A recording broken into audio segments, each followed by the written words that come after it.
মা, সুদীপা আমার স্ত্রী হয়, তুমি তাকে এ বাড়ি থেকে বের করে দিতে পারো না, এই কথাই বলছে আদিত্য তার মাকে। বিস্তারিত জানতে দেখতে থাকুন। বন্ধুরা, অনুরাগের ছোঁয়াতে আমরা সবাই দেখতে পারবো চৌধুরী বাড়িতে পুজোর আয়োজন করা হয়। এদিকে দীপা সবাইকে বুঝিয়ে দিচ্ছে, দেখিয়ে দিচ্ছে কিভাবে কি করতে হবে। দাঁড়িয়ে আছে আদিত্যের মা, মনে মনে ভাবতে লাগে সুদীপা তো সমস্ত কিছু নিজ হাতে এত সুন্দরভাবে সামলিয়ে নিচ্ছে। সত্যি মেয়েটার বাবা মেয়েটাকে খুব ভালোভাবে মানুষ করতে পেরেছে। সুদীপাকে জানায় সমস্ত কাজ করা হয়েছে কিনা। সুদীপা বলে হ্যাঁ, সমস্ত কাজ শেষ। এদিকে কিছুক্ষণের মধ্যে রূপা চলে আসে। রূপা বলে একটি গান শোনাবে। সুদীপা বলে ঠিক আছে, তাহলে শোনাও। রূপা আনন্দ করে গান শোনাচ্ছিল, কিছুক্ষণের মধ্যে চলে আসে। এসেই বলে বৌদি, তুমি কি জানো এই সুদীপার পরিচয়? সে কে? সে অনাথ আশ্রমে বড় হয়েছে, তার কোনো বংশ পরিচয় নেই, এ বাড়ির বউ হওয়ার কোনো যোগ্যতাই নেই। তাকে এ বাড়ি থেকে এখনই বের করে দাও। যা না তা বলে সুদীপাকে অপমান করা শুরু করে দেয়।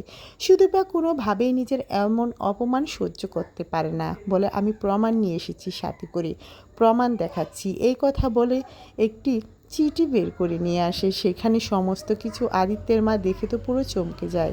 কোনোভাবেই সুদীপাকে এ বাড়িতে বউ হিসেবে মানতে চায় না। এখনই সুদীপাকে বের হয়ে যেতে বলে। কিছুক্ষণের মধ্যে আদিত্য চলে আসে। নিজের চোখের সামনে সমস্ত কিছু দেখতে পায়, কিভাবে সুদীপাকে অপমান করা হচ্ছে। পরমা কোনোভাবেই সেই অপমান সহ্য করতে পারে না। পরমা বারবার করে সবাইকে বোঝানোর চেষ্টা করে যাতে করে সুদীপাকে বাড়ি থেকে বের করে না দেয়। সুদীপার হাত তার শাশুড়ি টানতে টানতে যখনই বাড়ি থেকে বের করে দিবে, ঠিক সেই মুহূর্তে পরমা এসে বলে প্লিজ মা, আপনি এমনটা করবেন না। শাশুড়ি বলে তুমি এই বাড়ির বড় বউ, আমাকে এই কাজে তুমি বাধা দিতে পারো না। কিছুক্ষণের মধ্যে আদিত্য চলে আসে। বলতে লাগে মা, সুদীপা এ বাড়ির বউ, আমার স্ত্রী হয়, তুমি তাকে এভাবে বাড়ি থেকে বের হয়ে যেতে দিতে পারো না।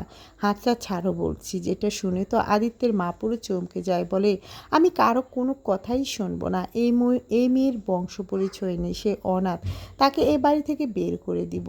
ঠিক সেই মুহূর্তে একজন মহিলা চলে আসে। সুদীপাকে জানায় কিভাবে কুড়িয়ে পেয়েছিল তাদের যমজ দুই বোনকে, কিন্তু দুই যমজ বোন দু জায়গায় বড় হচ্ছে, তারা একসাথে নেই। যেটা শুনে তো সুদীপা পুরো কান্নায় ভেঙে পড়ে। পরমা ও সুদীপা একসঙ্গে দাঁড়িয়ে থাকলে ওই ভদ্রমহিলা বলে এই তো তোমরা যমজ দুই বোন, তোমাদের দেখে আমার ভীষণ ভালো লাগছে।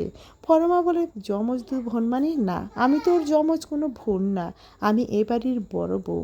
অন্যদিকে কান্নায় ভেঙে পড়ে সুদীপা। বলে আমার আপন বলতে কেউ নেই, আমার যমজ যে বোনটা ছিল সেও তো নেই। যদি দু বোন একসাথে থাকতাম তাহলে কতই না ভালো হতো। এই কথা বলে কান্নায় ভেঙে পড়ে সুদীপা বসে বসে।